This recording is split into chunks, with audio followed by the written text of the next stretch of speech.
I have no idea what I'm going to say. You know, let me say hello, my brothers and sisters. I went in the Army. I was a 17-year-old California surfer hippie kid, and I did not have a damn clue. It was 1970. I got to basic, you too? I was going to say, God, we're old, man. I got to Fort Ord, California, and my bunkmate was from Guam. I did not know where Guam was. I did not know we owned Guam. And neither one of us knew that you could draft guys from Guam, because this guy his name was Cheeky. He was absolutely astounded to be there, you know. But we got to know each other pretty well. And I learned a lot of things that I never bumped into as a 17-year-old kid. I learned the difference between black guys from Atlanta and black guys from Detroit. I learned the difference between Puerto Ricans from New York City and Puerto Ricans from Puerto Rico. I learned about Texans. Yeah, that's a whole nother country. You know, I learned words that I was pretty sure were physically impossible to do. You know, and then I found out when I went on leave, I'd give them a shot, you know. But the point of this is I learned to adjust. I learned that there were people there that I would not, and still to this day, do not like. But I learned to work with them, and I learned to trust them. We did a lot of different things, but we worked as a team. We might not talk to each other after work, but while we're at work, we worked as a team. And then I left basic and I went to AIT and I had to do it again. Then I left AIT and I went to my first assignment and had to do it again. And in the 21 years I was in the Army, I did it again and again and again and again. And I was always successful, or mostly successful. Some was more fun than others. Most of it was fun. But I learned to adjust. I learned to get along with people. Don't tell me I need help transitioning to the civilian world. I transitioned every other year in the Army. What I need in the civilian world is for you to understand what and who I am. And I'm not somebody that shirks responsibility. I understand that honor is a real concept to us, a real thing. It's not just a theoretical idea that you throw out in a leadership class. I understand that leadership and management are two different things. I know that because I've had to do both, and I've been graded on doing both. The military is the only organization that grades you on whether you are a successful leader or not, and your career depends on that grade. We've all gotten OERs or EERs, and that's on there. You screw your people over and you are out the door. The biggest problem I had getting out of the service was none of that stuff counts to the civilian world. They think it's just a joke.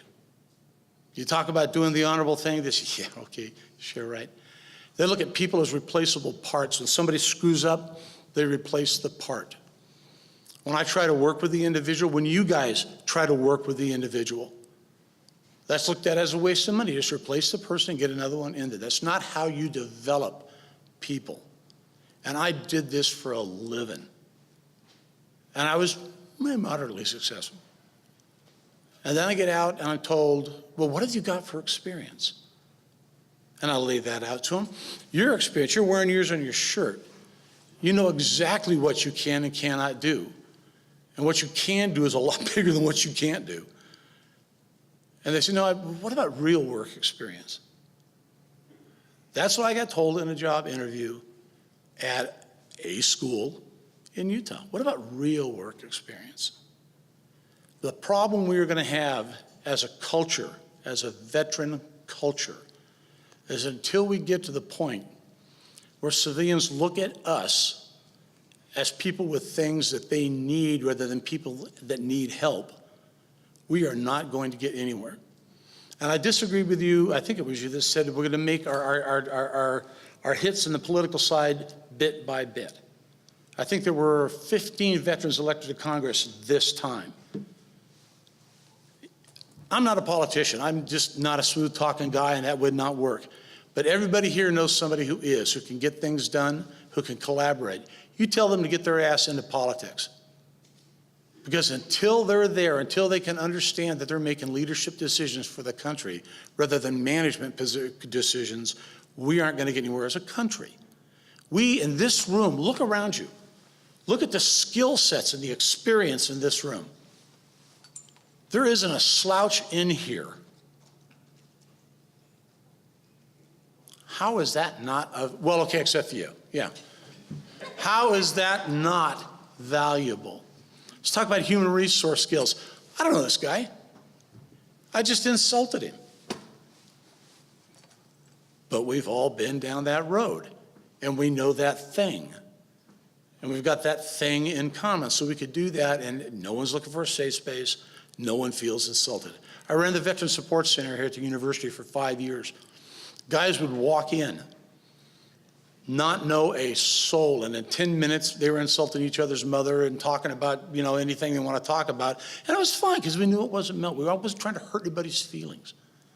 But we're getting things done. And guys would step up and they'd help each other without being asked. You know, the Army teaches you, it taught me, a lot of different skills. It really didn't teach me to do that. Who taught me to do that was my NCOs and the other people I looked at, because we believe that honor is an honest-to-God thing, not just something on a checklist.